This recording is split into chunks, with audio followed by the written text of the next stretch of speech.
Oatman, original buildings, technology from the old West times. This is mining town. So there's mining going on.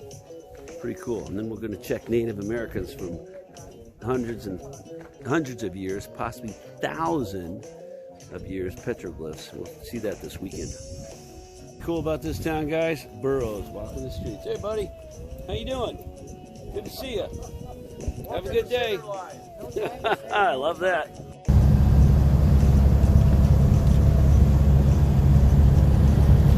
Here we go. We're heading into the sacred area, Grapevine Canyon. I want to remind you guys, like we did in the fall, what does that look like to you? Looks like one of your slides. We have a visual image to tell us what we're learning about. We have a concept title. And we have some words to explain, basically a claim, essay, CER. They tell you what you're learning about, Grapevine Canyon, located within Spirit Mountain. They give you details about the tribes, the Yuma-speaking tribes. They go into more detail where it is, what to do, some tips on how to handle it, and they wrap it up with, when you leave this place, take only your memories with you. So a beginning, middle, end essay, picture. You guys can get a job when you are done with this class, creating these signs all across America. All right, let's do this. Petroglyphs, pictographs, pictures, drawings.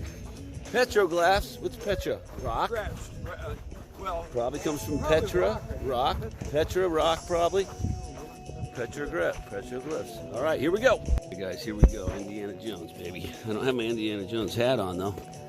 I should have put my Indiana Jones hat, what was I thinking? I'm in the wrong gear. Check it out. Let's look at these.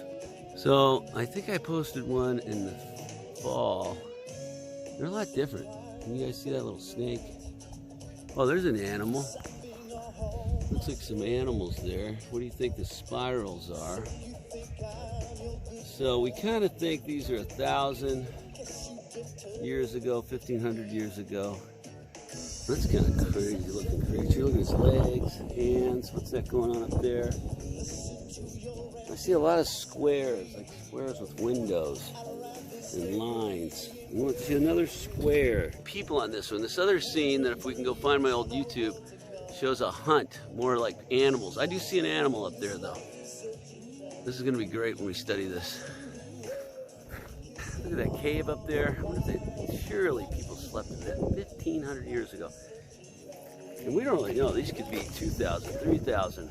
We know that people lived in the Americas 2,000 years ago. So, well, the Israelites are fighting in Babylonia. These people are here making these carvings. They're actually not carvings. I believe they're called petroglyphs. Petro meaning rock.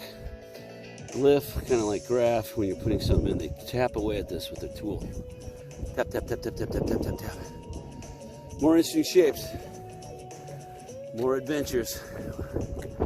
Virtual field trip with Mr. Downs. This cave, I mean, just imagine. Native American kid.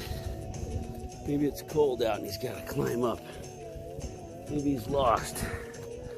Maybe he has to come up into this cave hoping bear or a mountain lion's hanging out there waiting to eat him.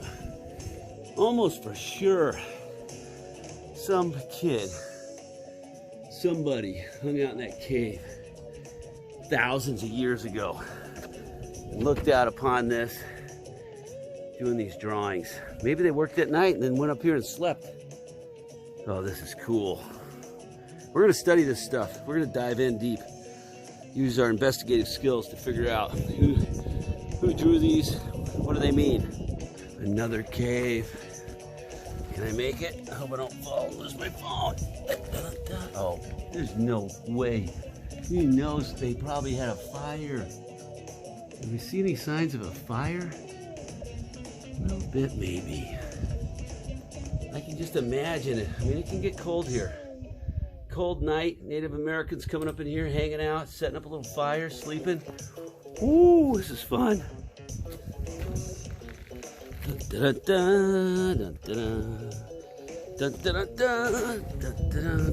this. Here we have a little sign. That looks like an animal. Looks like they were creating an animal back in here. And you can see some are faded. Ooh, look at these. What do those symbols mean? What were they trying to communicate? Were they just having fun? Was it like us when we just doodle? Remember, this is nomad society. There is some places where they built pretty significant, place called Mesa Verde, and pretty significant buildings with stone into the cliffs, cliff dwellings. And I showed one of those, I think, in the fall. But these around here, there's not a lot of cliff dwellings, probably living in tents, and they would follow herds. This is the desert. There's not a lot of buffalo here. This isn't necessarily like the plains. So interesting what they ate, how long they stayed here, but pretty much nomadic, traveling place to place. I don't think much money for economics, probably a lot of trade. And I don't know if they had money or not, but they probably traded in, you know, fur and things like that. As far as that religion, they definitely some religion has been passed down. We can study that when we get to this. And even the ancient tribes today, they do ceremonies. Definitely probably polytheistic, but definitely it seems to be polytheistic, and there's a word for it we'll study when we get there, where they had one powerful God, one more powerful God. So it's not quite polytheistic, but it's not truly monotheistic. All right, guys. Virtual field trip with Mr. Downs. We'll see you guys on, and gals and people, on Monday morning. We'll watch this. If you happen to check Highland Bear Cinema this weekend, you can check it out. I'm going to make the video tonight, Saturday night, and over and out. Looking forward to a science week, but man, this has got me excited to learn about the ancient Americas.